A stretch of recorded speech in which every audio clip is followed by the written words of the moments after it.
Okay, everyone. Hey, thanks for coming. I'm Nick Baldwin, technology trainer for Michigan, Northern Ohio region of Keller Williams. And today we are going to learn about the consumer experience, commanding your consumer experience.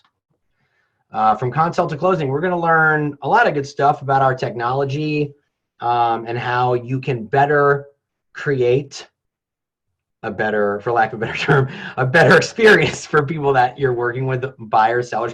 And I understand that right now we're in kind of a weird spot in terms of COVID-19. So I did put some ideas in here for you guys to implement now, depending on whether you're essential or non-essential. I know we have a bunch of Michigan, Ohio agents on here. In Michigan, we are non-essential. In Ohio, you are essential. And so that's where I am specifically. Got some New Jersey people all over the country. So it's different for everybody, but you could still use the same principles regardless. So let's get started. So command your consumer experience from consult to closing, and let's get started. There is a company no longer around from the late 80s, early 90s. And if you've been to any of my classes before, or you've watched some of my webinars, I've talked about General Magic before. And the reason I talk about General Magic is because they only lasted 4 years. They were an offshoot of Apple, like I said, in the late 80s, early 90s. And it's a really fascinating story. And there's a documentary that I watched, and you can find it on YouTube, and it's called General Magic. So it's an offshoot of Apple, and it was technologists that worked at Apple that left to join left to start another company, and this was the name of the company. And they had this idea for a handheld device that you could carry around with you and read email, surf the internet that didn't exist, do all of these things. Basically, the idea was this device that we hold in our hand every single day and completely take for granted right now. And I'm going to show you a 2.5-minute trailer for the movie, and I highly, highly, highly recommend that you go watch it. It's 90 minutes, and it's fascinating, but it's a perfect example of how the consumer was not ready for this technology, and now they are. The consumer wasn't ready, and the company was, and now the consumer is ready, but as agents, we are not there yet. We are catching up to the consumer. And so this story is about what it would look like if it was reversed right about now. Our consumers are more than ready for tech. My grandmother's 100 years old, and I jumped on Zoom with her last week. So when I hear agents saying my clients are too old for technology, my grandmother is 100 and she's using Zoom. So don't underestimate the age of your clients. So I want to just show you this quick trailer, and then we'll continue on from there. 1990, there was no digital telecommunications industry. It did not exist. There were no digital cell phones. There was no World Wide Web. We're going to create what comes after the personal computer. It was telephone. It was essentially going to be a smartphone with a lot of intelligence. When we were talking about reinventing telephony, we meant it. We're trying to make something that people love. We need it to be like your watch, your glasses, your wallet. We decided to make everything. That meant we were custom building every piece. It's insane. How small will it finally be, do you think? Someday, Dick Tracy wristwatch. This was the beginning of what became, I think, the most important company that came out of Silicon Valley that nobody's ever heard of. It was this aura of secrecy. You know, it had Apple's fairy dust sprinkled on it, but we had no idea what it was. But by the rumors, it seemed just captivating. We had no choice but to keep quiet about the things we were doing because other companies were interested in it as well. Now, it should be noted, John Sculley was running Apple at the time. He was our ally, or so we thought. Today, we are launching Newton, a revolution for the pocket. They had decided to make something essentially based on our original models. It's the most important thing that I've ever been involved with in my entire life. It's bad enough you get betrayed by them, but now they're going to try to put you out of business. That was fighting. That was battle. I mean, here's a test. What if General Magic never happened?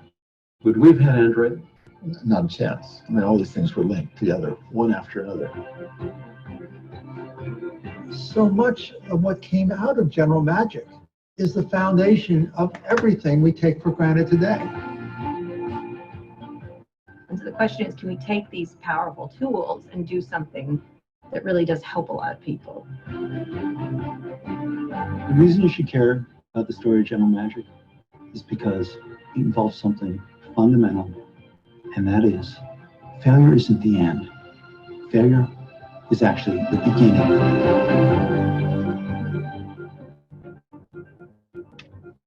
So I love that quote, failure isn't the end, failure is the beginning. And the CEO of General Magic, Mark Porat, that's what he said right at the end of that trailer. And the reason I love it so much is because two things. One of the reasons why we're so afraid of tech is because we're afraid of failing. We're afraid of doing something wrong, of screwing it up. And I also love it because when Gary at Family Reunion said, this is the worst command will ever be, that was like, whoa, that was a big light bulb went off in my head. Like, that is totally true. It's never going to get worse than it is right now. It's only going to get better. So, command is failing forward. It's failing forward less, and they're doing a lot more things right than they were. And if you've been logging into command I have for the last 18 months, you will have seen the evolution right before your eyes. And it's a completely different product than it was 18 months ago when they gave it to everybody at Family Reunion. All right, so let's jump right in. So before we start marketing to our consumer, we have to know some things about them. We have to understand who our buyers and who our sellers are. And these are statistics that you can find Googling, 2019 National Association of Realtors profile of home buyers and sellers. You can definitely find this. If you webinar right now are registered, I will send, along with the recording, I will send some of these slides to you as well. But if you want to Google it, feel free. So some good stuff to know here. Home buyers, 33% of them were first timers last year. 47 was the typical the age. 89% of buyers recently purchased their home through an agent or broker. And by the way, guys, that is the highest it's ever been. Last year, more people used agents to buy and sell a home than any other time in history. So that should give you some peace of mind. And 29% of buyers' primary reason for buying was just because they wanted to own a house. No other reason than that, just wanting to. So I actually find that pretty fascinating too. We're always wondering why people want to buy, why people want to. Well, almost 30% is just because. No other reason, just because. Home sellers, the typical age of a home seller was 57. Again, just under 90% of them use an agent. So with all that disruption with iBuyers, they're choosing us at the end of the day. 34% of sellers offered incentives to attract buyers. Pay attention to that, because if you're not looking into Keller Mortgage as part of your consumer experience, you're missing out. People want to save money. They want to they want a virtually free mortgage. They want money back at closing. Those that you can offer, and Keller Mortgage can do it for you. And then 99% of recently sold homes sold for 99% of the list price. So that's amazing. That's showing you that last year the market was very strong. This year, obviously, we're going to see, we might see a little bit differently, but all in all, the market's healthy. Working with a realtor, here's what home buyers and home sellers wanted most. They 52% want help finding the right home, and when they chose their agent. So 52% of them definitely wanted you to play an integral role in helping them find the house. 41% of buyers use an agent that was referred to them by a friend, neighbor, or relative, which is very important. Right now is the perfect opportunity to be digging into your database and calling people to see how they're doing, because there's a lot of referrals that are to be had out there. And 90% of buyers would use their agent again or recommend their agent to others. And there was some other crazy stat, like 70% of them, when asked again years later, couldn't even remember the name of their agent. So they'll use you right away again, but you have to keep in touch so they at least remember your name. Sellers, 75% of recent sellers contacted only one agent. Only one. If you're the first person in the door, there's a 75% chance you're going to get the job. 66% of sellers found their agent again through a referral, which is amazing. And 70% sellers said they would use their agent again. So more buyers said they would, and a little bit less sellers, but still 70% is a very high number. All right, so finding a home, 44% of buyers started their process looking online. 87% of recent buyers found their real estate agent to be a very useful information source. So huge number there. And we are so lucky that with our technology, with our site, with our app, there's a ton of neighborhood information, hyper local data that you can reference when you're on the go or when you're on the phone with somebody, and it gives you a leg up in terms of someone else that they might talk to. And then 10 is the magic number. 10 buyers typically looked for homes for 10 weeks, and they looked at a median of 9. So they searched online for 10, and then they actually went and looked at 9 homes before making a choice.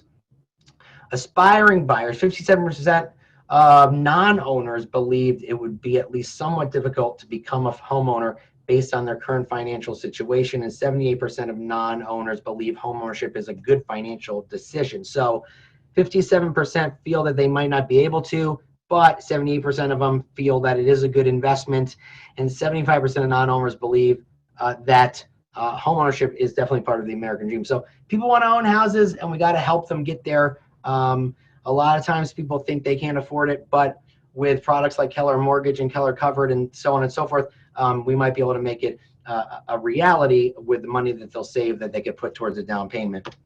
All right, this is just a really cool snapshot. It puts kind of everything into perspective in nice infographics. It's saying that buyers, 33% in 2018 were first time and had student debt. On average, they made about $93,000 a year, which is good. You could buy a nice house for that with that income. 50% moved to suburbia.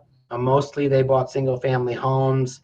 The average down payment was 12%, and 89% purchased a home using a real estate agent. Now, sellers on the flip side, this is great information to bring to them, because on the median equity gain in a home was 60 grand. I know that when I sold my house in New Jersey and moved to Michigan, I netted about 70,000 over the course of 4 years in owning my home. So that's a great number to show somebody. And they're usually in their house for about 10 years. Also, another shocking fact is they're not moving that far away. They're usually only moving about 20 miles between the home they're selling and the home they're buying. And again, almost 90% of them used us. So that's a cool number and a good thing to show people. I want to get into some buyer pain points, right? And so this is from my experience from selling homes for 14 years.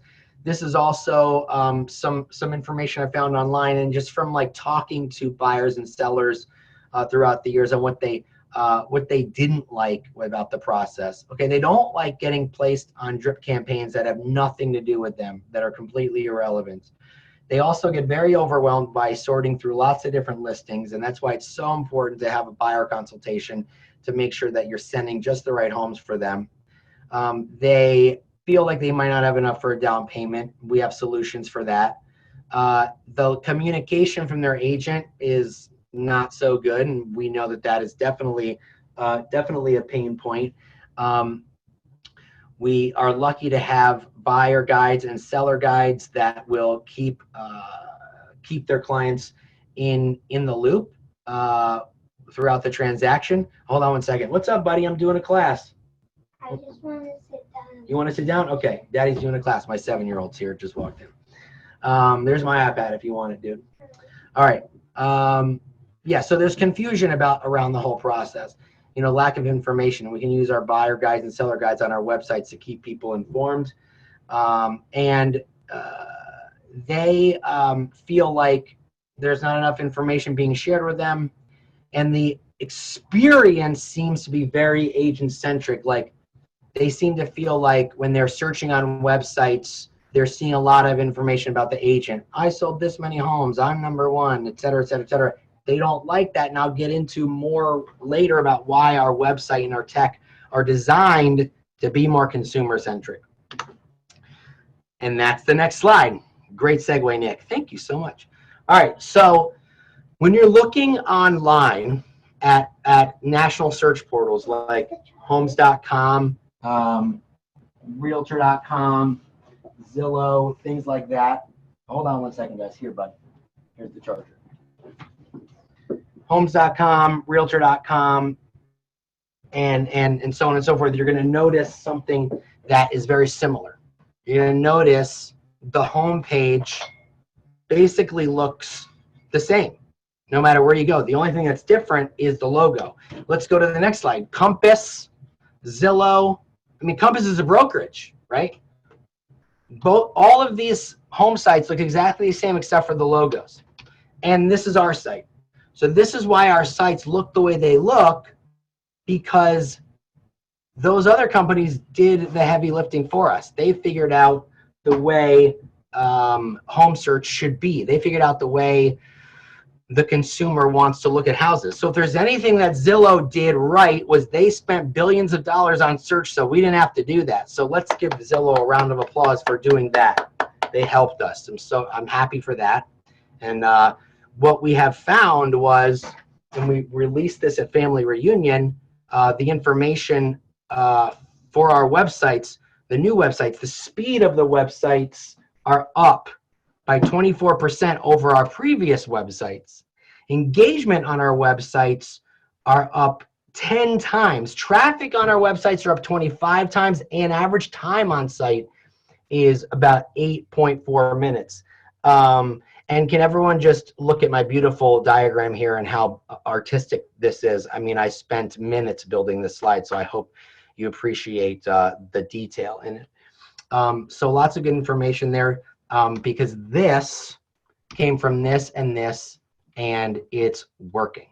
So if you're not leveraging your new agent site, you're missing out, because that's what the consumer wants. That's the experience they want when it comes to looking at homes online. Does anybody have any questions there for the time being before I continue on to the next bits of information? Let me know. Websites, home buyer information, that type of stuff. If not, we can keep going. It's all good. I'll wait. 1, 2, 3. Okay. Let's keep going. All right. So Facebook. I highly recommend that you Google the Facebook 2019 Real Estate Trends and Insights reports, because it's about a 50-ish page printout.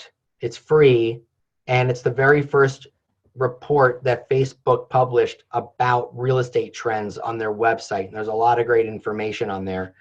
And I just pulled some of the stats that I like the most. Obviously there's lots of great stats, but here's some that are important. 70% of people in the US are now using smartphones, and 53% are using tablets. So that's important to know. You need to know where people are looking, and you need to make sure that your technology is mobile responsive.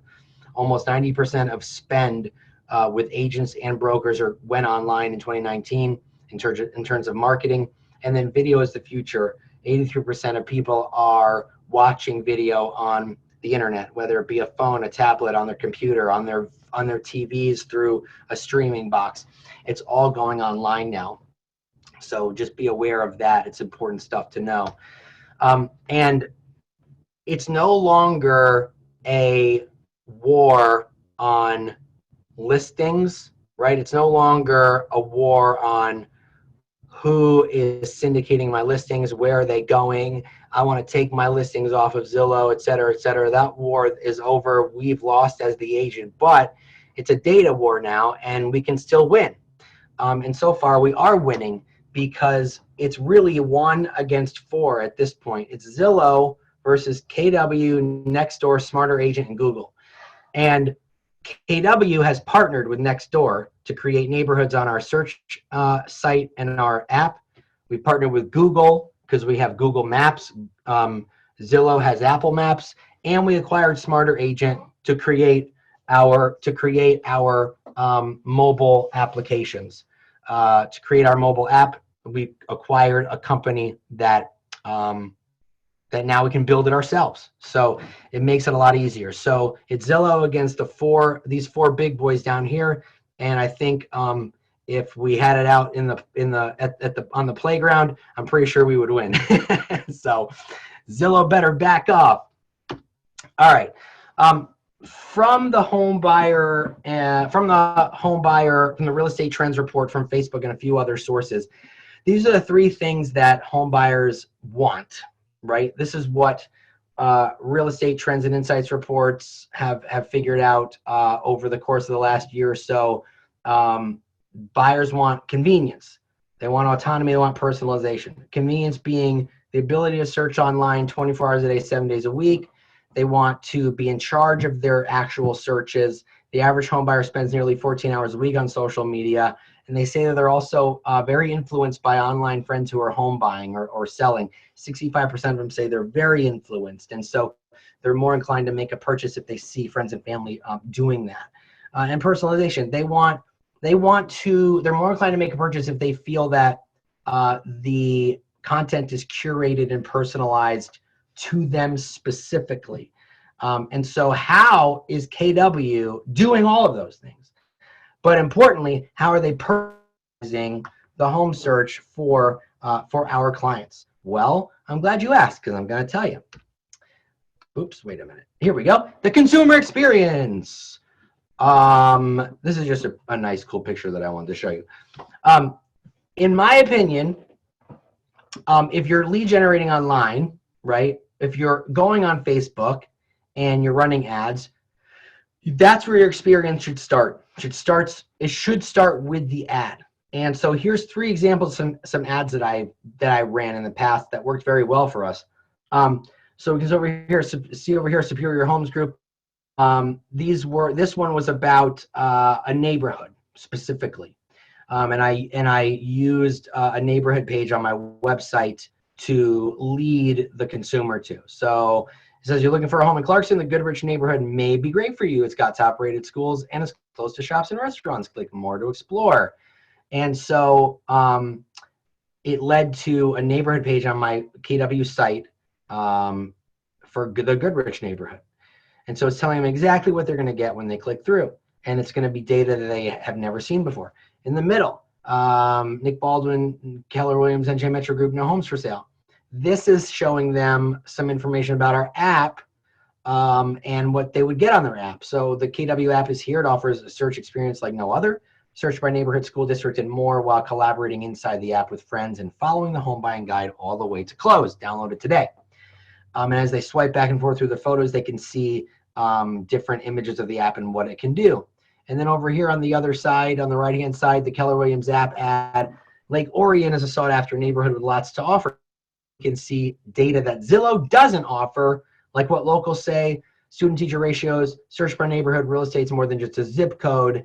And when they swipe through back and forth through this, they see neighborhoods, they see driving time, they see the schools, they see everything like that. So this is an experience right off the bat in an ad that gives them a little taste of what they're going to get once they click. So it makes them more inclined to click further and find out more information. Here's some ads that worked for us if you're just advertising houses, right? The Zillow ads, like stop looking at Zillow, their data isn't accurate. That stuff works really well. We got 26 leads there for 25 bucks. In the middle, it was a luxury home. We got 46 leads for 70 bucks. And then over here on the right-hand side, it was a beautiful photo of a lake, and it kind of it got the person to envision themselves living there. It's time to buy a boat, but first buy the house on this lake. We got 26 leads for another 25. So great investment there, great return on investment, and the ads were made people want to click. They made people interested, right? So the ad copy is very, very important, and that's part of the experience. Here's some ads that are working right now in the current environment that we are in with COVID-19. And it's very important, no matter where you are, to be socially aware. Don't be tone deaf. COVID-19 is affecting the entire country. Doesn't matter where you are, it's on people's minds. So it's nice to be aware of that in your ads and offer an alternative. And all three of these ads offer digital 3D tours. So verbiage, in the current climate, it's difficult to see homes in person. We have you covered. Click more for digital access. You know, tour this house without leaving your couch as if you were there. You know, seeing homes in person is a challenge these days. Walk through the home with our video and 3D tour by clicking learn more. So these are very, very effective. We got 18 leads on the Keller Williams app ad. So far, 11 leads on the one in the middle. And Easy Sales Team, I don't know what they're up to now. The last time around 21, it's probably more. But I noticed Greg's on the call, so later maybe he can tell you what's happening with that. But these ads are working and they're getting engagement because it's solving a problem. It's giving people an option because they can't physically go out and look at homes in person. But if they can use a 3D tour or watch a video, they're going to feel very satisfied because you're giving them what they want right then and there. They've given you their name and email and phone, and you're giving them full access to this house without even stepping foot in it. All right, so let me pause for a second. That was a lot of stuff on Facebook, so I feel like there might be some questions there. Anybody have any questions about Facebook specifically? So Nick, this is Joy from Grand Blanc, Keller Williams. Hey Joy. How are you? I'm great. So curiosity, I was attempting to run a ad on Facebook, and I couldn't figure out how to do the emojis because I think emojis is a great thing because you want to get to the younger people because that attracts them. Please tell me. Right. It's also been proven that emojis get more clicks than ads without emojis. Exactly. Yeah. So well, there's a little happy face in the lower corner of the description box that if you click it, the emojis pop up. You're awesome. Thank you. No problem. There's also a website I like called emojicopy.com. And so you can go there and they have different emojis too. So you can use that. I bookmarked it because sometimes they have different emojis that look more fun, but you know, that's two simple ways to do it. Anybody else have any questions? Marion Grout from Birmingham. How are you? Hey, how's it going, Marion? Good. So I have a question. You know, I've been doing Facebook ads on a limited basis, I will say. So when you're getting these leads, are you getting only their name and email? And then phone. you're putting them into a nurture account? Yeah, so I'm getting their name, email, and phone number because I'm using a lead generation form from within Command. Facebook so are you calling them before? Well, I put them on smart plans. I send them out to my agents and I also put them on smart plans. So I put them on follow-up campaigns. It's a very long process. What you have to understand about Facebook is it's not something that it's a numbers game, right? So for instance, I was just on a KW Connect call and I was interviewing Jessica Starr, who is an agent in Connecticut. She has about 150 transactions. Her team is small, like six agents. And so over the last 49 days, they have spent $863 running ads through Command. They have run 19 ads. And they have signed 7 buyers, like buyer agreements, and listed 1 home. They have $80,000 in potential commission with $25,000 of it already pending.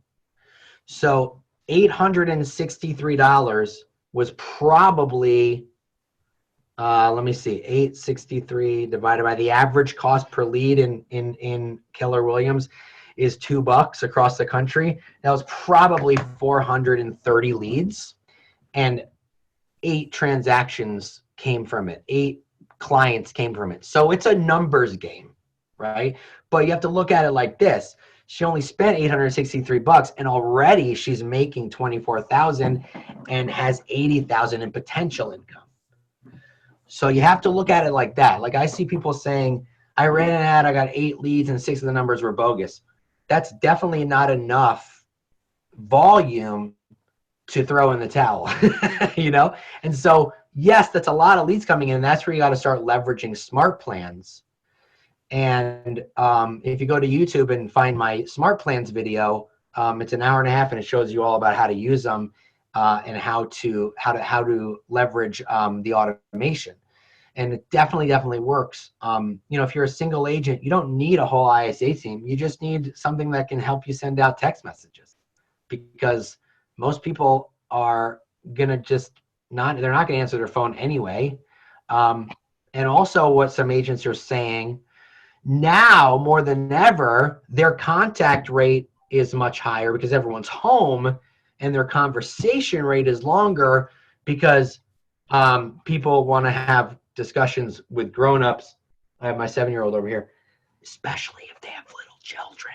They want to talk to grown, right? So, you know, take advantage of the moment that you're in right now. But to answer your question, yes, smart plans within Command, utilize the automation. When a lead comes in, call them for sure. But if they don't answer, then just put them on the nurture campaign. You know what I mean? Okay, set them up on a neighborhood nurture around the property that they inquired about, and then put them on a listing alert for homes that are similar to the property that they clicked on, and then set them up on a smart plan with texting and email until they finally say to you, hey, you know, I'm ready to talk to you now. Because what I've learned over the last 4 years of running ads and doing business with Facebook opportunities is, if they don't tell you to stop, it means keep going. Because if they want you to stop, believe me, they're going to tell you, and it's not going to be pleasant. So, right. So, okay. You know, yeah. Okay. Thank you. No problem. Any other questions? Sorry, I just rambled there, but it's a lot of stuff to take into account. Hey, Nick, I have a question. This is Sally Deans from Chicago. Hey, what's up, Sally? So I did an ad last week, and I'm getting pretty good. I've got 32 leads. I've got them on a smart plan. What I want to know, Nick, is if they type a message in, let's just say they fill in the form and they type a message in, where do I see that message? Because I'm having a hard time locating that. A form like on the website or through your app? On Facebook. Like when I go in Command, let's say they completed the contact form in Facebook. Does that give them an opportunity to send a message in that? Or no, so you get their information, because what happens is when you're running the ad and it's a lead generation, you're choosing lead generation. Correct. What happens is when they click on that ad, they get a pop-up that's auto-filled with their name, email, and phone number, and all they have to do is submit it. Perfect. Perfect. And so there's no place to make a comment or anything. Okay. No. There's 2 ways that information would be wrong. 1, if they decide to delete it and put the wrong information. And 2, if the information that Facebook has on them is outdated. Okay. For instance, most likely the email. Like my wife still has her college email address attached to her Facebook account. But if they have the app on their phone, usually the phone number is going to be accurate, right? So those are the two instances. Any other questions? I know there's probably. I wasn't missing anything. Thank you so much. No, you're good. Yeah, Nick. Yep. Hey, Nicole Treba from Keller Williams Lakeside. Oh, what's up, Nicole? I like to see my mitten people on the call, so that's awesome. Yeah, welcome to Detroit. How long have you been here? 2 years. Yeah, nice. I love all your videos. It's great. I saw one yesterday. I think you posted. It was about Matterport and virtual tours using the green screen. Oh, what? Matterport? Oh, yeah. So you can, if you're going to do, so you're talking about virtual open houses? Actually, I was referring to, you mentioned just in your ads using 3D, you know, when they click on it, Oh. hey, click here to see a 3D tour. What are you referring to when you're talking about your 3D tour? Are you using Matterport or a virtual tour? Yeah, Is that using where Matterport. you're... Are you familiar Matterport. with what Matterport looks I like? honestly have never done it, so I'm trying to dive in because I know it's the future here. Okay, so I'm going to show you what it looks like. Would everyone want to see what Matterport looks like? Say yes. Yes. Yes. Yes, please. Yes. Yes. Yes. So Yes. this will be fun. So this is my mother's listing. So I'm from New Jersey originally, and I'm licensed in New Jersey. I'm not licensed in Michigan. I moved up here to be a team leader, and now I'm regional technology trainer for the region. But I still help my mom with her Facebook marketing, even though she's crushing it. And they did 125 units last year in northern New Jersey. But this is their new listing, and with a Matterport tour, you know, when they click through the ad, they get sent to this landing page, and on their phone, their iPad, through their VR headset, whatever they want to do, they can walk around the house. And like, it's super trippy if you have a big screen. We have a 35-inch screen, and so it feels like I'm actually in the house. And you walk through, and you can basically look at every inch of it like you're there, right? Like everything. And so, you know, let's go into this little breakfast nook. This is the one thing I miss about New Jersey is the 150-year-old homes with character. And this is like a $900,000 house. And then, you know, you can going up the steps is fun. Whoa. You know, like, so walking through this house like this to a potential buyer is invaluable. You know what I mean? Absolutely. And so you were mentioning you were using the green screen to put yourself in this ad when you were... No, so I'm not. I had an agent on a video we did the other day where she set up a green screen in her living room, and she made the Matterport tour the background using Zoom like I'm using now, and she's standing off to the right or left and navigating around the house while standing in front of it as if she's in the house. But I cannot do those with existing pictures. I need to be able to... This is a completely different camera. This is a camera that your photographer, to buy one of these cameras, about $5,000 or $6,000. But a photographer should offer this, but it's not cheap. It's probably $300 or $400 to do it. And the photographer has the camera. And so you see these circles? That's where the camera was placed. And the camera goes like this. When the camera's set up here, and then everyone has to run out of the room, and it rotates. This camera, it has lenses all around it, and it goes in a 360-degree circle of each room. And it takes about an hour or so, depending on the size of the house. And they can zoom in on spots too. Yeah, I mean, you can come over here and, you know, you can look, you know, you can zoom in if you like use your mouse. You can, you know, if I want to look at this, fireplace, I can, you know, just zoom in on the fireplace. And then over here is options to use VR if I have a VR headset, like a virtual reality headset. If I'm looking, you know, I have a Oculus Go, which is a Facebook VR headset. It's about $250. So if I pulled this up on the browser and I clicked this, then I would actually feel like I was walking around the house. So it's pretty sweet. Anyway, I don't want to spend much time on that, but I'm looking at Matterport. To buy one's very, very expensive. Your photographer may have one, but use it sparingly because it's not cheap. So, all right, let me jump back in because I don't want to take up too much time on that. So let me jump again, but that's where those ads lead to. But I'll show you another example of like doing video that way, so you don't have to drop the money on something like that specifically. All right.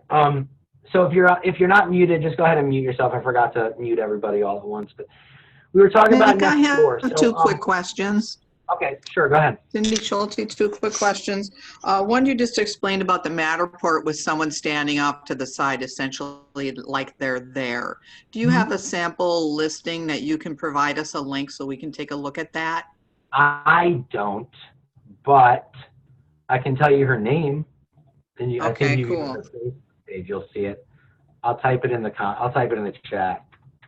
Okay, and then my next question was, you talked about when I just ran my first ad, so I'm new, but can we see what actual Facebook leads are looking at? Because you said you can see what they're looking at, so I just want to make sure I understood that. Like, if someone comes in as a lead, can we already see the houses that they look at? So if someone comes in as a lead, you know that they came in as a lead on the ad that you're running, right? Correct. Also, they have to then register for an account for your website in order to know what houses they're looking at on your website. But what I said before was set them up on a search, a saved search, either through the MLS or through your KW site based on the type of home they clicked on. So the type of home that you're advertising. So if you're advertising a 4-bedroom house for $300,000 in such and such neighborhood, set them up on a saved search for other homes similar to that one until you're able to get them on the phone and find out more information. That's essentially what I meant. Does that make sense? So like, depending on the type of the house, set them up on a saved search immediately, just based on the criteria of that specific home that you advertise to them. All right, thank you for the clarification. And Patty Gilman's on the call, and she's trying to hide from me, but I see her right there, and she's doing awesome stuff with Zoom and open houses and buyer-led tours and so on and so forth. So she's not going to be able to escape me because we're going to have her on a webinar with how she's doing it. And she's doing like these side-by-sides. Like she's got her seller on the phone with Zoom, and then Patty's at home with Zoom, and then the seller's walking through the house with the phone or the iPad, and Patty's doing this virtual tour. Because in Michigan, we're not even allowed to go into the house. So you got to be creative, right? And so that's the kind of stuff that she's doing. That's super, super awesome. So I'm proud of her for doing that. And we'll have her on a webinar soon. I'll let everybody know when. All right, let's get into Nextdoor Neighborhoods. So Nextdoor Neighborhoods is what our websites and our apps are made up of. And if you're not familiar with Nextdoor, it's a social media app for neighborhoods. That's basically what it is. So like it takes groups on Facebook one step further, right? So like groups, you can have a community group, but on Nextdoor, you can only join a neighborhood if you actually live there, and they confirm whether or not you're a resident. So like if I like created this neighborhood, Demarest, right? Well, actually, this is where I used to live, Broughton Avenue in New Jersey. I actually created this Broughton Avenue neighborhood next door, and so like when I created it, they confirmed my address, and they like sent me like a postcard in the mail, and then they confirmed that I live there. And then you start inviting people all around the neighborhood, and everybody who joins has to like confirm their physical address through like a mail-in postcard and whatever. Long story short, everyone who lives here actually lives there. That's the difference between Nextdoor and a Facebook group.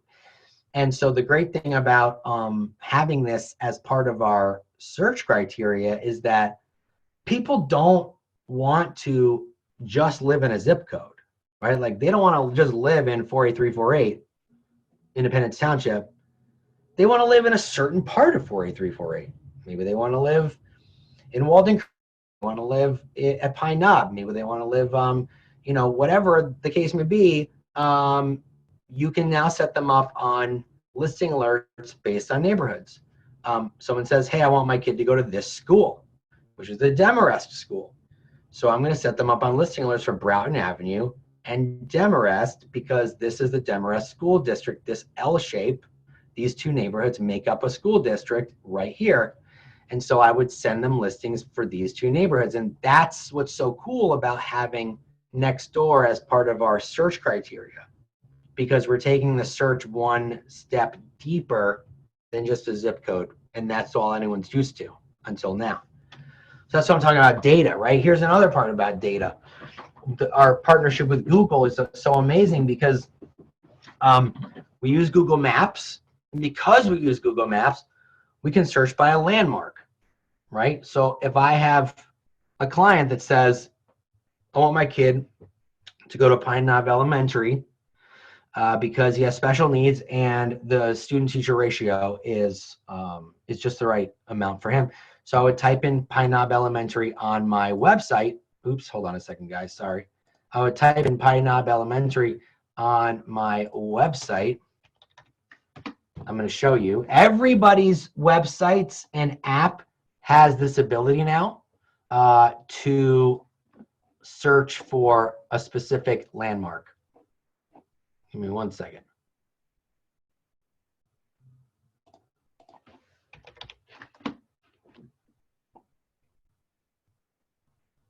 Oh, come on. Not now. Hold on a second, guys. Oh, it's working. There we go. My internet's just really slow today in my house. All right. So what happens? We have 2 kids and a bunch of iPads and whatever. Okay, so I'm gonna type in. Just for fun, the White House, because I want to show you guys like just how robust the landmark search is. So here's the White House, and I typed it in as a location, and when I back up, then you start to see the different neighborhoods around the White House, and then the listings for sale around the White House.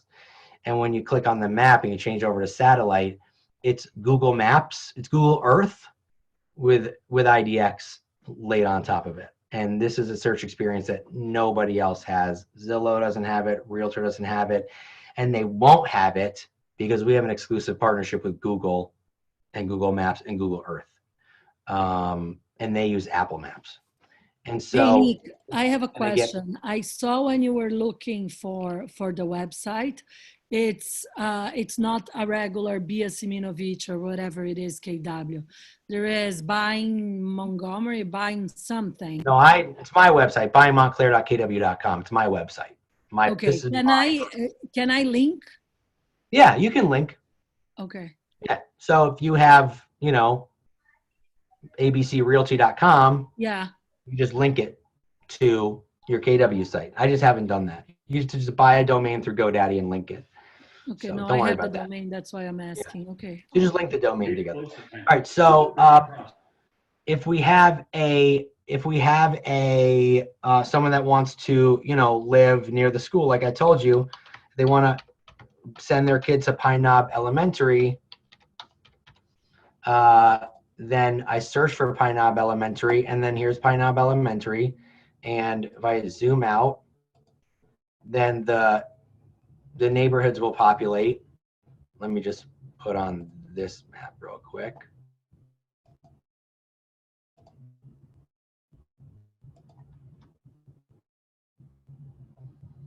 Sorry guys, this is my internet right now because my kids are on like 1 million devices. But here, now it's working. Okay, so Pine Knob Elementary is right there. Oh, you just saw it. Here it is with the like little graduation hat on it. And so then it starts bringing up houses in the area that are for sale around that specific school. So if that's important for somebody to live near that specific school, it starts bringing up the neighborhoods, homes for sale, and all that good stuff. So it's a really great search function to let your clients know about because they can't do this anywhere else. And it really just kind of pinpoints where they want to live and what's in that neighborhood around that specific landmark. So I love that feature, and it's definitely something that you should let everyone know about. We have it on the website, and we have it on our apps too. Hey, Nick. All right. Yeah. Quick question. The way you're showing us, this is Marilyn from Florida. 1 second, Marilyn. Mute everybody and then unmute yourself. Okay, so Okay, unmute yourself, Marilyn.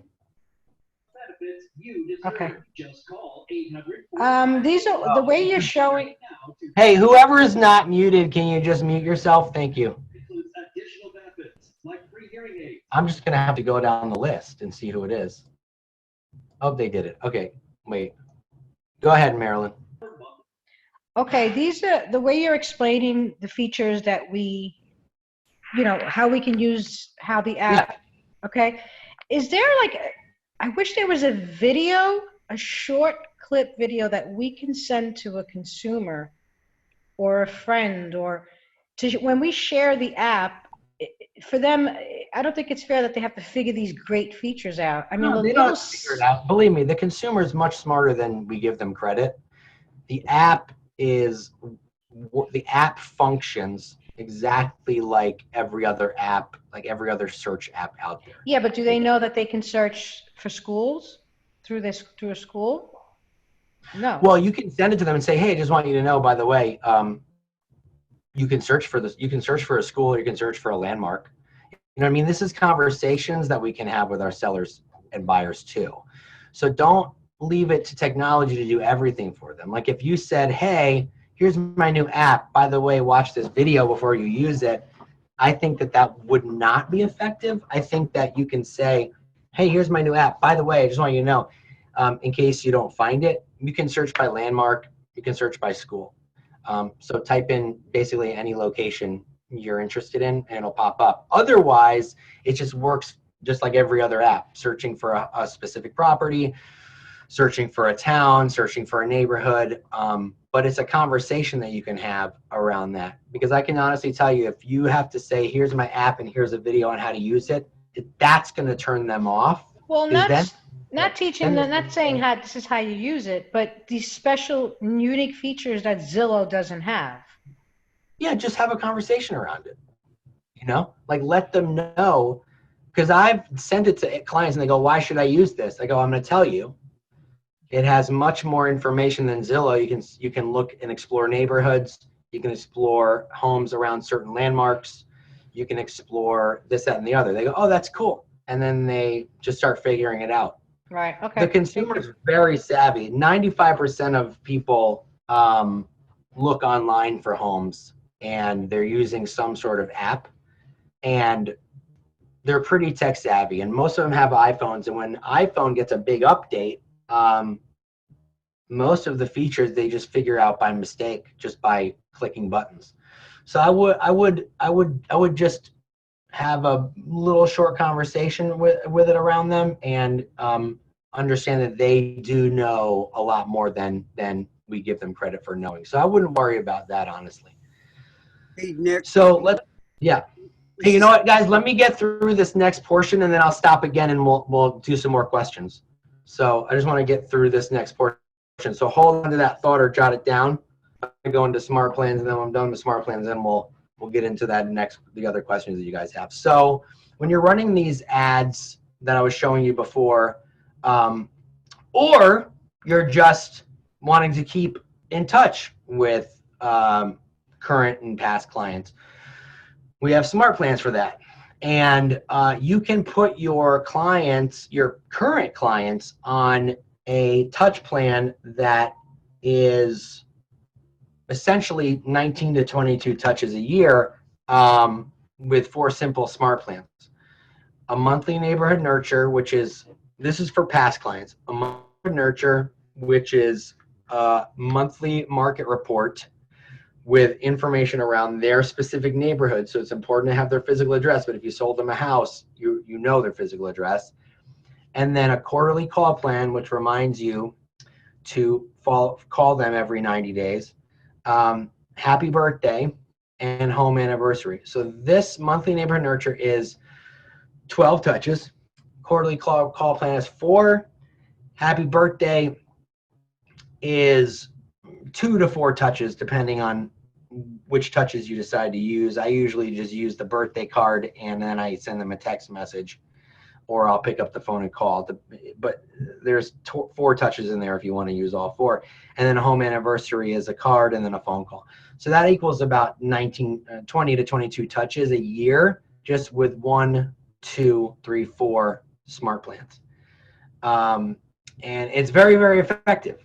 And so everybody that you sold the house with in the last 12 months or 18 months, that should be your homework.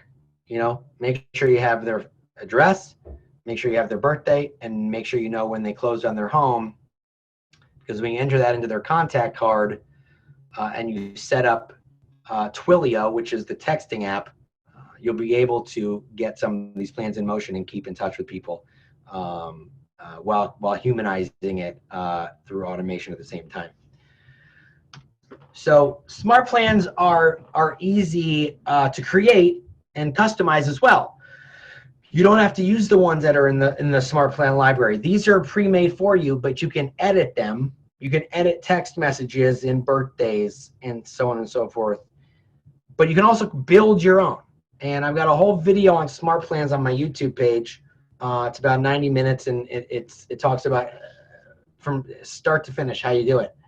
And this is just some examples. So, you know, I changed this text message on my Facebook smart plan because it's relating to the current housing market in Michigan and New Jersey. And then it just shows you, like, this is how it starts off, then you delay, and then it goes, it's about 15 different steps. And I'm showing people here, if they haven't replied, I'm sending them neighborhood information. I'm sending them listings through smart plans. Obviously, if they reply, then I'm going to have more. I'm going to have that conversation in the smart plan. I'm going to turn the smart plan off, but it's a good way to leverage your follow-up so you can consistently stay top of mind by creating these different drip campaigns. And if you go watch that video, I do teach you exactly how to build one. And these are just some ideas of follow-up plans that you can use, right? You can send people listings that are in a certain school district. You can send people listings near a landmark, near a place of work, right? Because you can go in, if you know where someone works, if you're working actively with a buyer and you know where someone works, you can, on the website, type in a place, a landmark, a place of work or wherever, someplace they like to go, a coffee shop. On our website, we can do that. So you can calculate how long it takes to get from point A to point B and send them homes in that area. Send them homes near a restaurant. One second, let me finish this up and then I'll go for questions, okay? And then you can send them homes near great restaurants because we have an integration with Yelp, which I will show you as well. Homes in certain neighborhoods, and then homes that have recently been reduced. So when we're searching for homes on our site, we can search for homes that have been reduced within the last 7 days. So there's a lot of different ways that you can do that, and I will show you a couple of them right now, hoping my internet isn't too slow. But if you are going to search for, let's say, let me just look for, I'll just type in Clarkston, Michigan, where I am right now, and it'll bring me to, I'll just let this pop up for a second here. Okay, so here's some neighborhoods in Clarkston. I'll click on this one because I want to show you what I'm talking about in terms of exploring a neighborhood.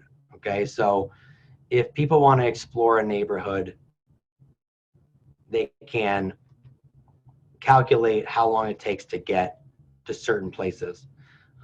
Just here we go. It's coming up.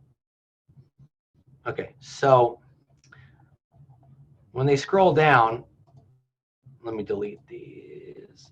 So when I say this, if I say to somebody, hey, if someone says to me, I really like this area here, right, this Spring Lake North and South, then I can calculate a route. So if I'm going to go work at Keller Williams Premier in Clarkston, I know that it's a 9-minute drive, right? It's really great to know that. And if they're signed into my website, and this is where they work, every listing in every neighborhood will tell them that they are 9 minutes from their job. If I was going to, I'm actually going to find a location that that has, sorry, I can't type and talk at the same time. Broughton Avenue, Bloomfield. Okay, so this is where I used to live in New Jersey. So if I wanted to explore Broughton Avenue and it was important to them to be in an area that was very walkable, then I would show them that, well, it's very walkable to lots of different restaurants, right? This bakery, which I used to love to go to. You can go to this bar, you can go to this pizza place, and you know, they're all walkable. So it's good to know that Holston's ice cream parlor right around the corner. You know, so these are features on our site that make it easier for a consumer to look for homes based on location to places. Obviously, if they want to live, they want to work here, it wouldn't be the most ideal. But you can see that this is still here because I'm logged into my website. So lots of information there to send them homes based on different criteria. So 1 second, I'm going to just show you this really quick and then I'll go for questions. But this is just a very short video on building a smart plan on your own. Super, super short. There's no sound, so I'll talk to you through it. So you create it, give it a name, and click apply. And then it brings you to this blank canvas. And depending on what you want to do, you click your steps. You know, so you start, if you want to start with a text message, you start typing it in, hi there, and then over there you can merge information. So contact first name. So it will take the person's first name, last name, you know, from their contact profile and put it in there so you can use it over and over again for lots of different people and make it sound personalized. So you're typing in the text message. And then you're going to save each step. Oh, we'll put you could put your name in.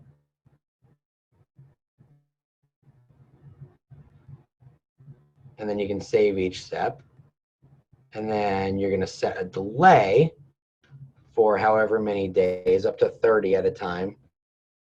But I'm just going to delay 1 day. So then the next day, if I want to send an email, I'll click that option and give the email a topic or a subject. Put their first name in there with a merge form, so it's personal, and then type your message.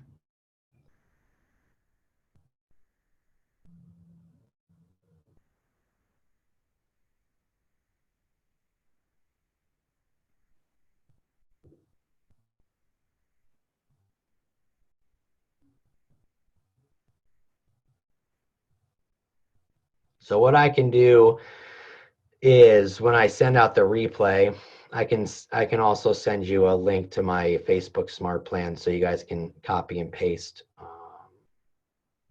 it to your own Smart Plan if you'd like me to do that. And you know, then you kind of choose whatever else you want to do. You can create a task. Maybe the task is, I think I put make a phone call. So maybe on this specific day, you're going to make a phone call to the person. So you put their name there.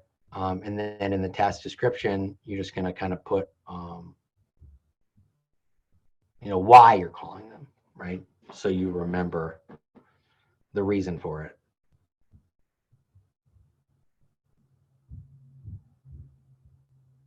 And then you set the task for when you want that to happen. So the day after you send the email. So that would essentially be day 3. So, you know, that's super simple how you set up a smart plan, and it can go as long as 90 days.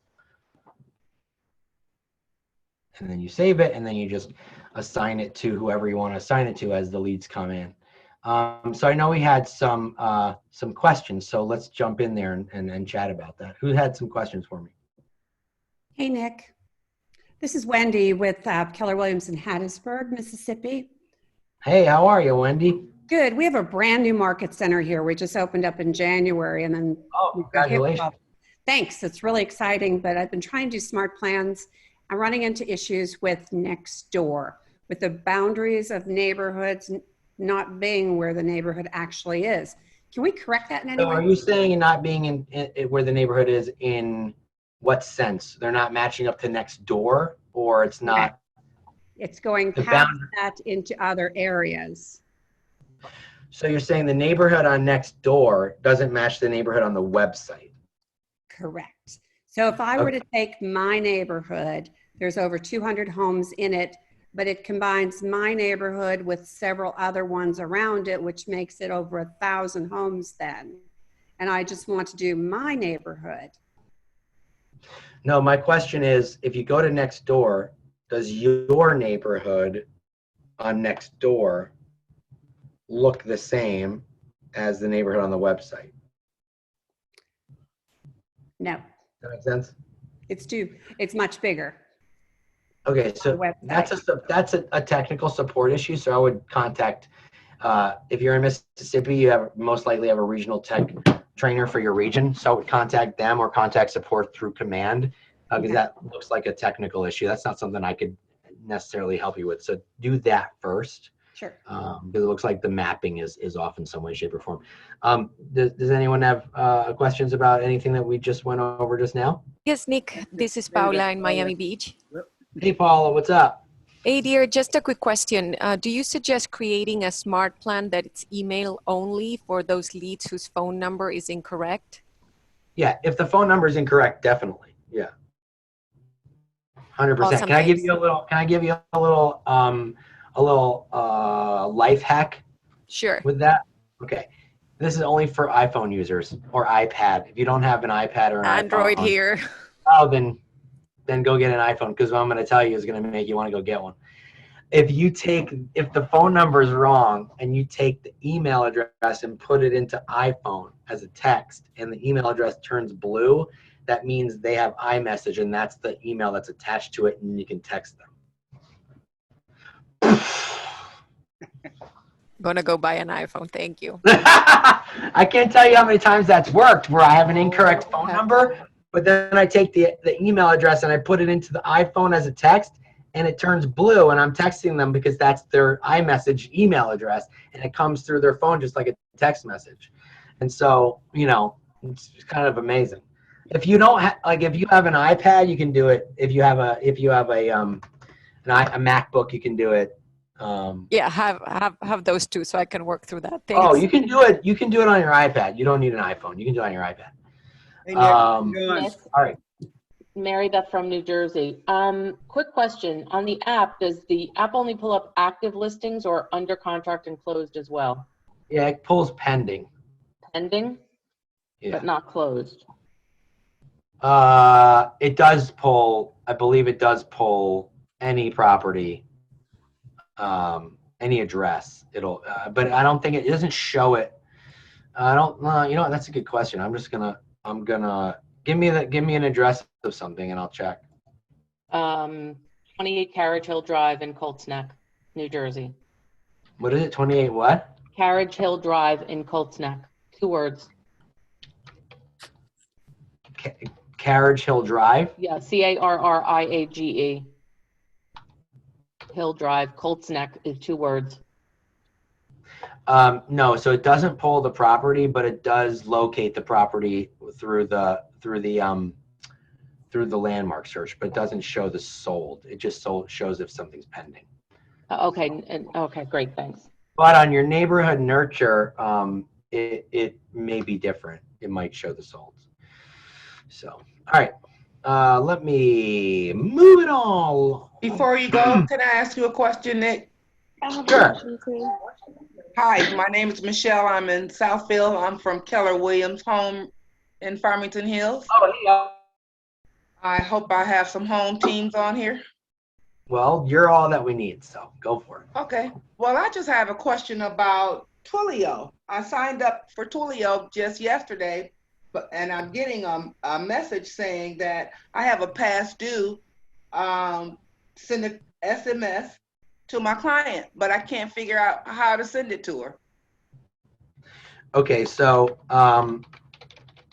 you do one of two things. You can go to command on your desktop. Yeah, I'm there.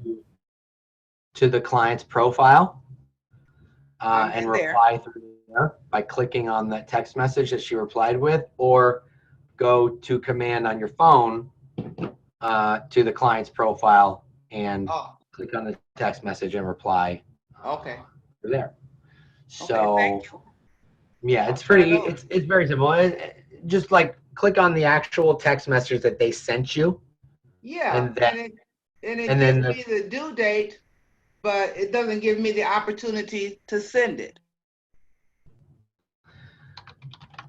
okay, so I'll have to take a look at that afterwards. I don't want to Okay. take up everyone else's time, but reach Okay, out to me thank you. after we're done and I'll see if I can walk you through it. Absolutely. Okay, thank you. All right, cool. All right, so let's get back into it. All right, here we go. All right, so I showed you how to build a smart plan, and now we're gonna move on. Domino's Pizza Tracker. Who's hungry? No, I didn't just throw this in here because I like pizza. I throwed it in. Throwed it in. Sound like my 4-year-old.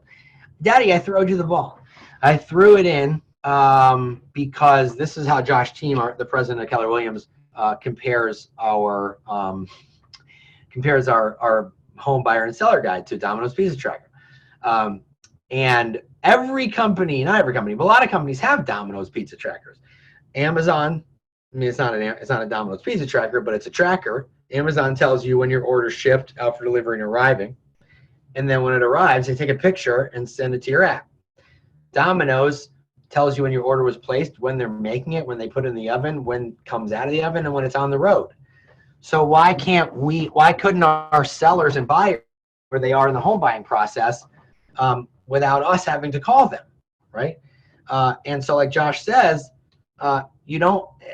consumers don't want an on-demand agent. They want on-demand information. And so they only call you not at 11 o'clock, not because they want to talk to you, but because they're about to put their head down on the pillow. And then they're like, oh my gosh, I forgot that. Yeah, they didn't get the information they needed that day. But luckily we can give that to them because we have guides on our website. And the guides are for you to build. Now we are all given a template, but you have to go in and customize it to yourself, right? Because the guides are just kind of there to like help you get going, but you have to look at the guides and make sure it's the way you do business. Everybody does business differently. And so if you're sending out your app or your website with a templated guide, then your clients are going to get confused because they're going to be like, well, in the guide, it says you're going to do this. And you're like, oh, I'm not going to do that because I forgot to update that. So go into command, go to the consumer settings, and then go into the guide tab and start building your guides out, right? And so you can see what I did here. There's a typo, but I fixed it before I fixed it earlier. I updated it, consultation. So, and due to current circumstances with COVID-19, this will be conducted digitally via FaceTime or Zoom. So I updated that recently. So that's just an example of how you can update it. And so every time a step is complete, you can mark it off for them, or they can mark it off by clicking Mark Step as Complete. In opportunities, once you get a listing signed or you sign a buyer, in opportunities under the consumer profile, you also have access to a guide. And you can check things off, showing your home, reviewing offers, inspection. And each time you check it off and you click Save Changes, they get notified on their home when the next step is. And here's some examples of how you can customize your guide. Like when I was selling in New Jersey on my team, we've donated $100 after every closing to the local animal shelter. And so because a transaction can be so stressful, giving them things to look forward to on their guide could essentially start easing that anxiety.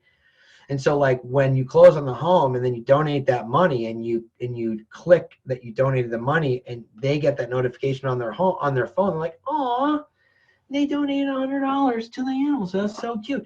And then it's time to celebrate, right? So you let them know through the phone that you're about to do the housewarming party. Also, if you're selling a home, if you're taking a listing everything that you're going to do to get that home prepared for market, everything that you talk about during the seller consultation should be in your guide. If you offer professional staging, professional photography, high level internet targeted marketing, all these things should be in the guide. So when you get the listing and you stage the home, you click that off that was completed, and they get notified on their phone that was completed, and so on and so forth. Mortgage pre-approval, that could be a super fun notification to get, because they're sitting at work nervous that the mortgage pre-approval or the mortgage commitment is late, right? When is it ever on time? And then they get the notification, oh, the buyer's got their mortgage commitment, yay, we're gonna close. So that's a fun notification to get too. So you can update these and customize them accordingly. Charitable donations, housewarming, staging, photography, mortgage pre-approval, whatever you want the guys to say, however you do business, it should mirror your business model. So for instance, we had a 20-page booklet of a home buyer consultation booklet that, yeah, we'd still use it, right? But that booklet, once they get in the car, is ending up under the seat. But they can't escape it because it's here on their phone. So whatever's in that booklet's going to be in my guide on my app and on my website. And it keeps them updated through every step of the process. All right, customize your guides to be socially aware. Don't be tone deaf. Customize your guides and sites. On my website, I created this page, how we help you through COVID-19. Then I updated my guides to reflect COVID-19 as well. And this is just examples of what you can do.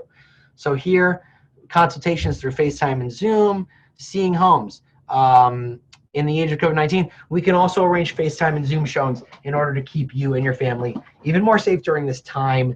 And when we get back to showing homes, we can say that right now, because we're taking extra precautions, we will make sure buyers entering your home are pre-approved for at least the asking price, and we will ask buyer agent more qualifying questions for your safety, like is your buyer showing signs of sickness? Have they been around people that are sick? Are they pre-approved? Can you send it to me? We only want pre-approved buyers in that home, right? So we want to reduce the amount of bodies going in and out of the house, and we want them to be even more qualified just because of the situations that we're in now. So this is just examples of how you can update your guide and your website accordingly. Can I send this guide to anybody, or they need to be on my pipeline? Because I couldn't share. They have to have they have to sign into your app or your website to see the guide. They have to be a client who has an account on your website in order to start seeing the guide. Oh, I'm sorry. So I went to the consumer part of the command and I create my guide. Now it's there, but I cannot share. You can see it if you log into your website if you create an account, then you can see it. So I'll show you. Right? So, and everybody should see this anyway. So if I'm on my website, let me log out. If I go to my website and I don't have an account for this website, I'm not going to see the guide. I will see the COVID-19 safety measures page, but I won't see the guide. But if I sign up and I log in, once I log in, I'm a client, then I'll see the guide, and it's right here, right? Here's the guide. Let's get started, And we're not seeing the guide. We're not seeing it. Oh, I didn't share the screen. I'm sorry. No. My bad. Nick, Got confused. something. Okay, sorry. My bad.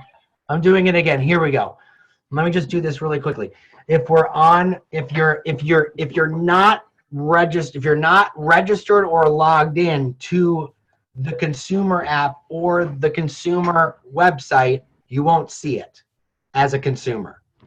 But once you are and you log in and you sign up, then you'll see the option up here for the guide. And when you click it, then you'll see the guides, buying and selling.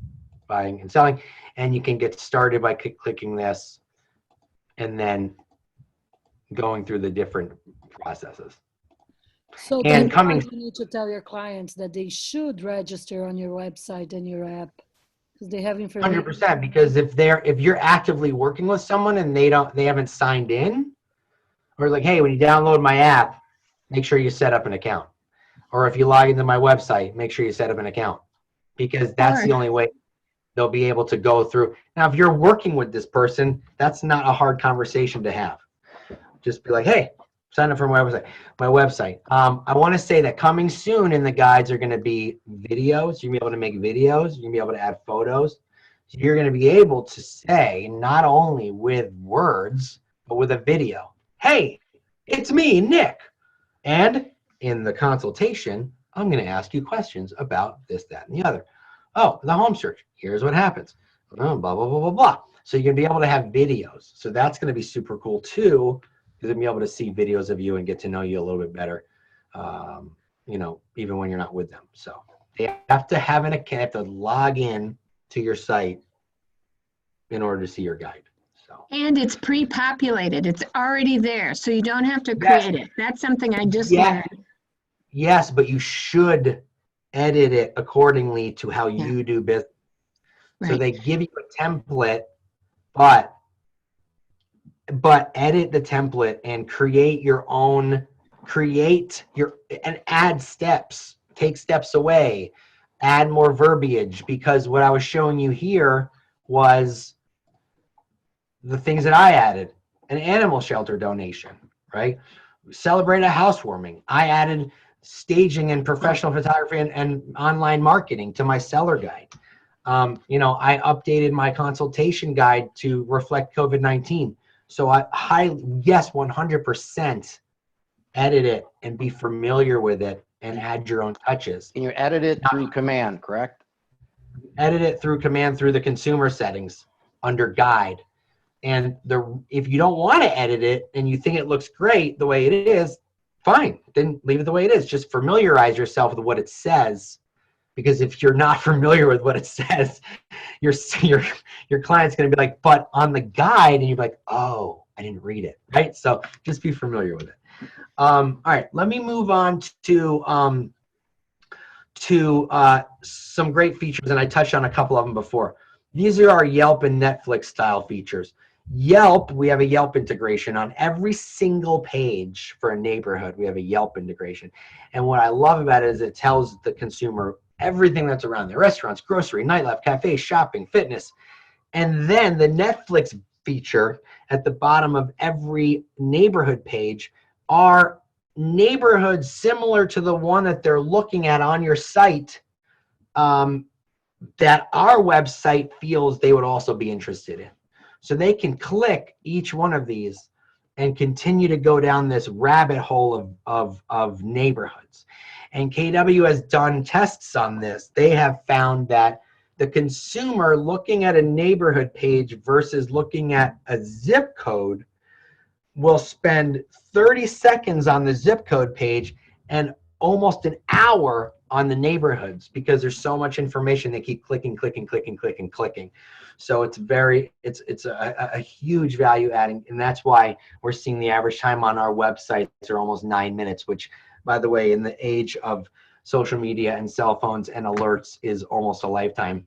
All right, digital landing pages. These are becoming very popular now because of 3D tours and video getting a surge in popularity. And you can build these in command under consumer settings, under landing pages. You can add neighborhood snapshots. You can add single property pages to make single property websites. And you can throw videos in there from YouTube. You can throw calls to action in there from your mobile app. And so here's a page that I made for an agent friend of mine in Florida. His name is Ken Pozek. And if you are from Detroit, you might know Ken because he lived here about 4 years ago and moved to Orlando. And so I made this page for him for a listing he had in Celebration, Florida. And so the page starts off with a market snapshot. And then when you scroll down, I added a single property website with a photo of the house and information about the house. And then it pulls the information from the MLS, so you don't have to do any of that. It pulls the beautiful photos from the MLS, so you don't have to upload anything.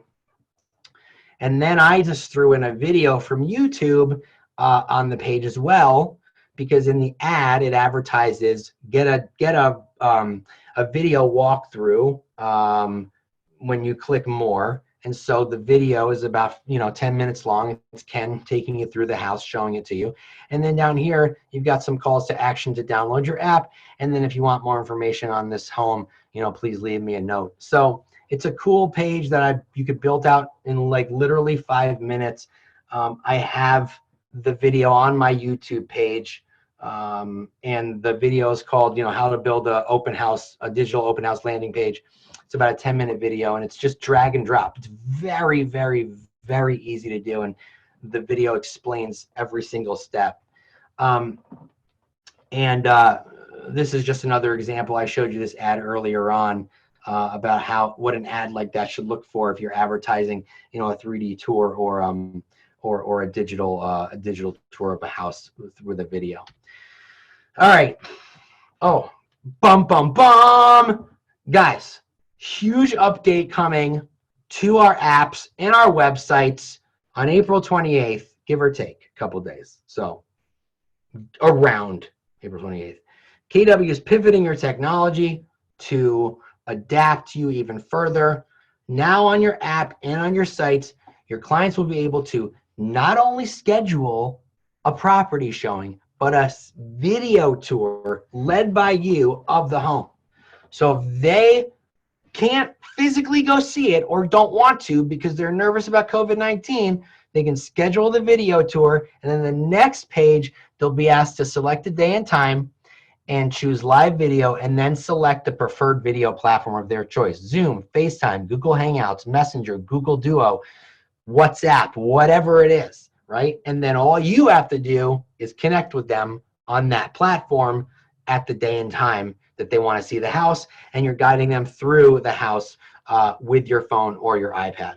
And it's pretty incredible. And if you, for some reason, can't physically be there, then leverage your seller, right? Like I was talking about Patty Gilman doing that. Leverage your seller and set up a Zoom call with your seller. Hey, John Smith wants to see the house tomorrow at 6 o'clock through Zoom, and here's what we're going to do. We're going to set this up, and I'm going to have you walk them through the house with your phone, and I'm going to be on the call with you too, and we're going to tour the house with them. So this is just going to be such a cool value add for you and for your clients, because believe it or not, this isn't going away, right? This is the new norm now, right? Like the world we're living in now with COVID-19 is setting the stage for the way real estate's going to be done for the foreseeable future. People are going to be a little bit nervous, and they're going to leverage these video tours more than you think they are. And companies like Redfin, they are seeing almost a 500% increase in agent-led video tour requests on their website in the last 30 days. So this is not going away. So KW is giving this to you on your app and your website, and it's going to be awesome for you. Other ways you can help your consumers right now save money, because now everyone needs to save money. With 22, 23 million people unemployed, people might need to be a little bit more realistic in terms of how much they can afford. Introduce them to Keller Mortgage, right? I know that we all might have, lenders that we're in relationship with. And if that lender can give them zero lender fees, zero origination fees, and $1,000 credit at closing, then you should talk to your lender about that. If they can't, you're doing your client a disservice by at least not telling them about Keller Mortgage, right? Because on every listing, it tells them over here on the right-hand side, it tells them how much they could potentially save on this particular home that they're looking at. So every listing on our website and on our app will tell them the exact amount of money that they could possibly save if they bought this house using Keller Mortgage. So you want them to know that if they don't have enough money for a down payment because they have to pay lender fees, they could potentially have that if they use Keller Mortgage. So it's just something that you should keep in your back pocket if you know that that might be something that would be interesting to them. And then collections and saved searches on our apps are very cool. Like you can leverage it as an agent to help your clients as well So if you're in an area that's essential and you want to create a collection around homes that you're going to show them on the weekend, over here on the left-hand side, you know, you would log into your website as a consumer. So let me show you what that looks like so you're not confused. The way that an agent logs into their website is the same way that a consumer logs into the website. So if I am going to, first I'm gonna do a couple of things. I'm gonna go to, let me just look for houses for sale here. Okay, so give me 1 second. Oh, 1 second. I want to just see. Let me just sign in. I'm going to sign in with this other email address.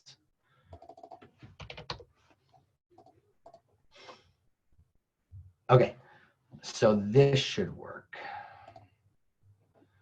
Okay, I have my, oh, give me 1 sec. I have my wife added as a co-buyer on this account. Yeah, here she is. Oh, she hasn't accepted me. She hasn't accepted my co-buyer invitation. Can you believe that? This is unacceptable. All right, so here's what you do. So if you want to create a collection for a client, you sign into your site as a consumer. You create the account. And so I'm gonna then look for, I'm gonna go type in a neighborhood. Let's just use Broughton Avenue in Bloomfield. And I see some houses for sale here that I like. Okay, I like this house. I'm gonna create a new collection. Let's call it Homes to See This Weekend. Okay, create. And I'm gonna show her, I'm gonna select this house and I'll add it to that collection. And we'll see this house and I'll add it to that collection, right? So then what I'm going to do is I'm going to go to my feed and look at my collections. Oh, no, here, it's my saved searches. I'm going to look at my collections under saved searches. So Homes to See This Weekend, click on this. And what I'm going to, now I created this collection for my seller or for my buyer, right? So what I'll do is I will share this with that particular buyer by typing in their name, Ann Baldwin.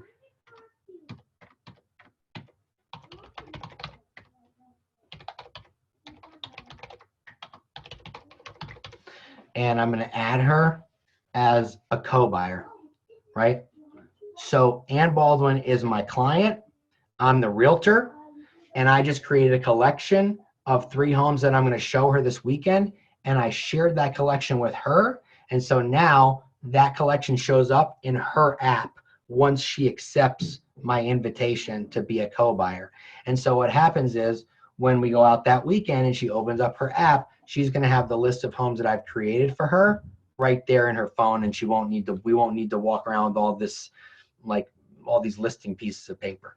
And so that's a cool way to create collections for your clients if you're going to see houses with them over the weekend, or create collections around certain school systems or certain landmarks or whatever. You just add them to that collection so then you can share it with them and collaborate with them in real time and take listings in, put listings in and take listings out. So I hope that makes sense.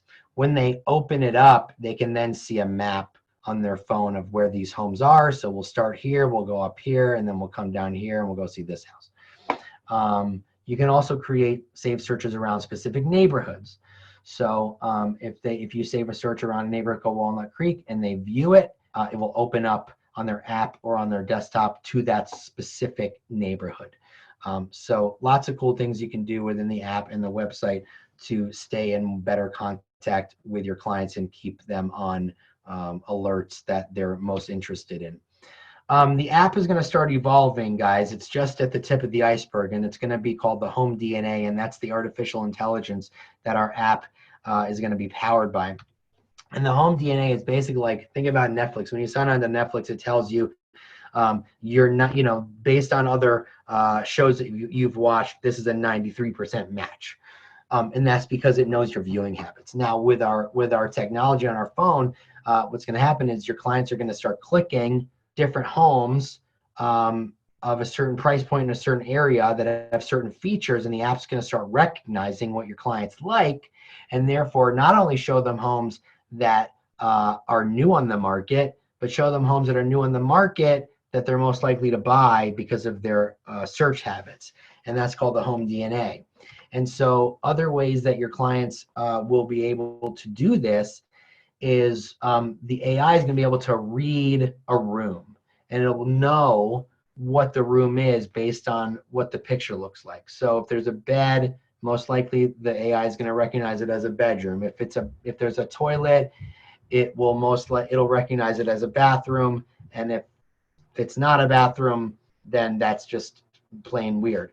But my point is, if they see objects in the room that they like, hardwood floors, spacious, tall curtains, or tall windows, the app will start to recognize those features. So it will take homes that they're searching for combined with features in homes that they're clicking on to create their home DNA. And what happens if your client all of a sudden decides they don't like hardwood floors and they want carpet? They don't have to go and unclick hardwood floors. They just have to stop clicking hardwood floors and start clicking carpet. So this is just going to be another way in the future to personalize the search, like we talked about before. So I like to end with this quote: "Average feels safe, but it's not as invisible." Seth Godin, he's a godfather of marketing. Wrote books like The Purple Elephant, and the guy is just a genius when it comes to marketing. And basically, you got to step out of your comfort zone, right? Like, we have this technology, and I know it can be overwhelming, and there's a lot to learn, a lot. But if you take the time, because right now that's all we got, play around with it, go in there, start clicking buttons, test everything on yourself first. That's the best advice I can give you. Test the happy birthday smart plan on yourself. Test the home anniversary smart plan on yourself. Test out the search capabilities on the app. Set up searches. Do collections. Use Twilio and text yourself. Put yourself on smart plans. Learn how everything works on yourself first before you go and put it on a client and then it doesn't work because you didn't try it. That's the best advice I can give you. Test it on yourself first, and don't be afraid. Nothing bad is going to happen, right? And you should also talk to your clients. Show them what our app does. Have conversations. Don't automate everything. It's a good talking point. Everybody's bored now in their house. Hey, I have a new app, and I'm just curious, while you're at home, not going anywhere, can you download it and log in and poke around with it and tell me what you think? That's what I did. I just sent it to 10 people and was like, can you just test this out? It's brand new. I'd love for your feedback. And before you know it, they're looking at hundreds of houses. My cousin was buying a house in Baltimore using a different agent. But I was like, hey, because I'm not licensed in Baltimore, obviously, but I said, hey, if you're looking at a house in Baltimore, can you just try my app out? And she loves it. So just give it to friends and family members and stuff too. So think outside the box, and don't be afraid to try new things and step out of your comfort zone, and learn and just teach yourself this stuff, because that's really all you got to do is teach it to yourself, and then it'll all start to make sense. Anyway, that's all I got, guys. I hope you guys are still there. Almost all of you are still here. That's okay. I won't hold that against anybody. Does anybody have any final questions? No. I have a question. Hi, this is Jenny from Summit, New Jersey. You hear me? Up? Yeah, what's up, Jenny from Summit? I'm from Montclair. Oh, nice. Yeah. So quick question. So yes, I'm playing around with the site, and I just want to know in reference to when the consumer looks at a home and checks off the heart. I wanted to know after that's done, because I tried it and I don't know where to find it now as an agent. So That's one question. And two, for the adding the places, the 3 places, is the consumer able to add it before the search, or is it they have to click to the home and then add the places? Because that's the only area that I see it. On the app, they can add it. On the app, they can add it before the search. So if they go to, if they go to, you know, hold on a second. I have, I'm on the site, so I'll try it on the app, but on the site, it doesn't allow me to do it, only when I click on the home. okay, 1 second. So I'm on this on my desktop. So when I Yeah. click Can on you the guys see home, my screen? yeah, I see it. We see it. So I have the app on my computer because I have a Chrome box, so I can download the app on my computer. But it's if they go to, if this is the app, they go to more, and then they go to it's the iPhone. This is the Google version. Oh, hold on a second. Oh, the Google version, I don't know. Oh, okay, yeah. Okay, gotcha. If they go to more and they go to my account, then they go to places, then they can add the places. And then when they do that, they the places will show up everywhere on the app and on the website. So 3 clicks. Okay, ready? More, my account, places. And then they added it. But you can't do that on the site. Yeah, you do this on the app, and then every time they log into the site and the app, the places will be saved. The site and the app are one of the things when they talk to each other, but they can only add the places on the site on the individual landing pages, but on the app they can add them. They can add them in one spot. So the idea would be safe to say, just kind of add everything on the app, and then they can set it up that way, and then they don't have to. Like, they can just do it. Most of them aren't going to do that. Most of them are going to do it on each individual listing when they get to it. They're just going to do it on each listing and then when they do it on each listing, it will save on each listing in each neighborhood. This will never go away as long as I'm signed in. Oh, good. Yeah, because my fear is entering it again and again and again. No, so watch. So I'm on this listing. I'm on this listing here. I've entered in this place. Okay. So let me now go away from this listing, and I'll go to this listing. And when I click this listing and I expand it, I start to scroll down, it's still here because I'm still signed in. Okay, wonderful. That's great. Yeah. Once they log out, if they log out, it goes away. When they log back in, it comes back. And when they click on the heart, where does it go? How do I get notified that they like it? Oh, so I forgot to tell you guys that on the 28th of this month as well, Contacts is set to get a big update. So you'll be able to now see what homes they're saving, what collections they're making, and what's in the collections. So right now you can't see that, but by the 28th, you'll be able to see all of those things now in their timeline. So, and Nick, I have a question about the buyer guides. Hold on one second, I'll get to you, Barbara. You'll also be able to see the physical address as opposed to just the MLS number. So lots of updates coming. Great. So, what's up, Barbara?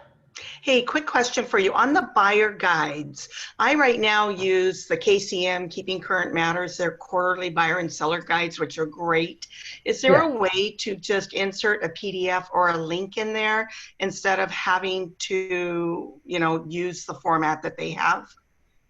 So the buyer guides are great on KCM. The only downside is that they're PDFs or paper. Right. The plus side to our guides is that it allows you to keep them in the loop. Now, if you want to take the KCM buyer guides and then recreate that within your app and your website, you can do that, right? So because you can edit the buyer guides in our app and our. So I love the KCM buyer guides and seller guides, and you can take that information or snippets of it and put it into your technology. That way, you give them the piece of paper and then say it's also right in here. Do you know what I mean? Does that make sense? Right. Okay. Yeah. But you can't actually upload the PDF or the link that would take them there. No, because no. I mean, there's no because. It's just just to know. Okay, thank you. The plus side is that you're able to give them these alerts, right? So so they know where they're at in the process. But by all means, take what KCM has in their buyer guides and put it into your own. But you can't take the physical PDF and put it into the website. Okay, thank you. Hi, Nick. Hey, Nick, it's Sandy Miner, Keller Williams in Douglasville, Georgia. I have a question about Twilio, whether or not you can embed like a BombBomb video into that text message. Not yet, but they're working on video integration. You can send a picture through it, but you can't send a video yet, but I know it's in the pipeline. Okay, and just for information, on the consumer app that I'd given to one of my clients, and they favored and made a collection, they actually added me as a collaborator, and that was the only way I could see what that's they had awesome. done.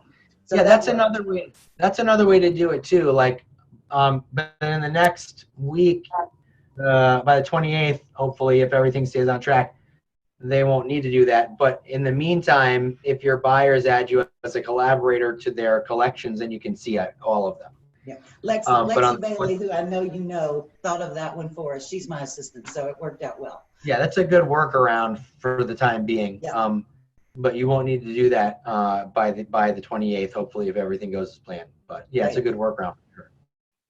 Question, Nick. It's Kathy. You can also you can also do it like I showed you. You can also create the collections and add them, and then tell them to keep adding to that. So.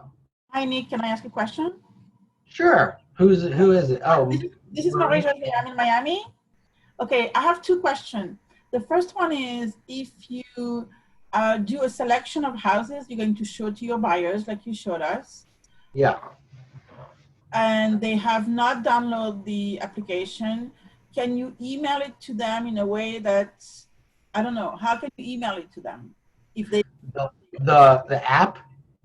No, the collection that you prepare for them.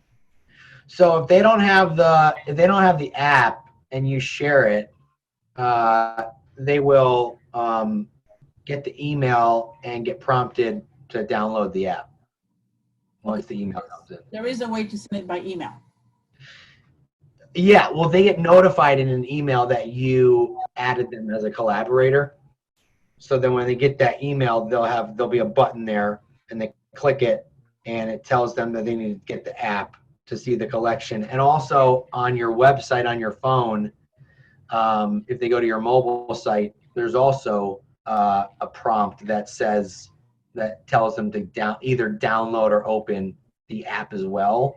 Let me see if I can bring that up and show you. If you do it from the computer, I mean. Right. If you do it from the website, so yeah. If you do it from the computer, it'll open up from the computer. It opens up to your website. On the phone, it will tell them to download the app. It knows what device they're on. Okay. And my second question was landing page. I've been doing landing page for my listing, but how do you share them to your database? Through either email or text message.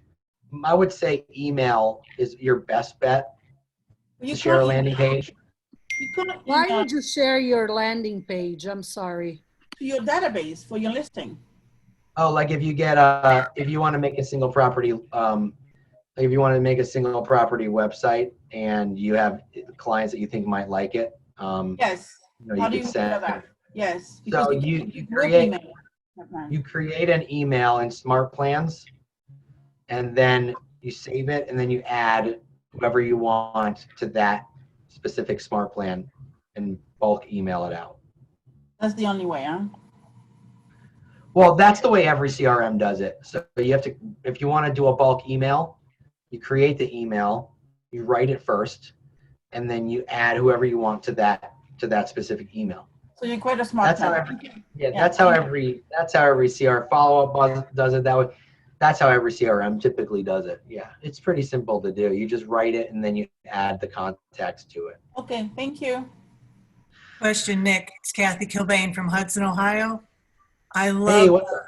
Hey, I love the smart plan with the Trulio feature, and I'm getting great response rate. However, the phone number that's assigned to my text is not my cell number. Is there a way? So here's what you do. Yep, here's what you do. So, sorry, I've been talking a long time. What happens is when you create a Twilio account, because Keller Williams had to create a Twilio account for every single agent in our organization, they needed 180,000 accounts. And so in order to do that, they needed to have a phone number assigned to it. And it's a 512 area code, so it's an Austin, Texas phone number. When you go into Twilio and you sign in through command, you create your account, you then have to purchase a local number. It costs $1. Okay. And what happens after you purchase that local number is email Twilio support and you say, I would like for you to remove this number, copy and paste the 512 Austin number, and I'd like you to replace it with this number, and then copy and paste the local number that you just bought. Okay. And within 24 hours, you're going to have a local number. You just have to buy the local number first and have them replace the number that's there with the number you just bought. Within a day, you'll be all set to go. Okay, so I do that through command or through the Trulio? You log into Twilio. You log into Twilio through command to create your account. If you've already created your account, log in through command, and then just email support.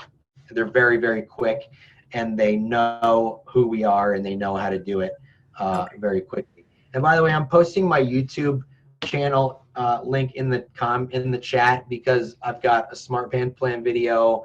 I have a landing page video. A lot of videos there. Some are short, some are long. So thank you. I hope that you guys get some value from those. And I upload like a video every 2 or 3 times a week because we do videos like this 2 or 3 times a week. Hi, Nick. Nick? Yes. Hello, Nick. This is Hernan here in Miami Beach. How are you? What's up, Hernan? How's Miami treating you? It's treating me really well. No complaints. Hey, listen, question. I don't know if you're aware of an issue that we're having with Smart Plans and Trulio. I'm not getting the text on my command. Meaning, yeah, that's because you didn't get a local number. So do what I just said to do. I have a local number. Oh, yeah. Hernan, let me stop you right there because I don't want to bore everybody else on the phone because this is an issue that you're having. Contact support or contact your tech driver in your market center because that looks like it's most likely isolated to you. So do those 2 things first. Okay, thanks. Yeah, there's no other way around it other than that. So, hey guys, I gotta jump off because it's 4 o'clock and my kids want to go outside for a little while. But if you have any questions, email me and I will. Everyone who registered for this call will get a recording either later tonight or tomorrow. I'll send you some snapshots from the presentation, and I'll attach my Facebook follow-up smart plan for you too, and it just tells you everything that you need to do in order to get that started. But I appreciate you being on and spending the last couple hours with me, and now you got to go make some money. So I'll see everybody later. Thanks so much.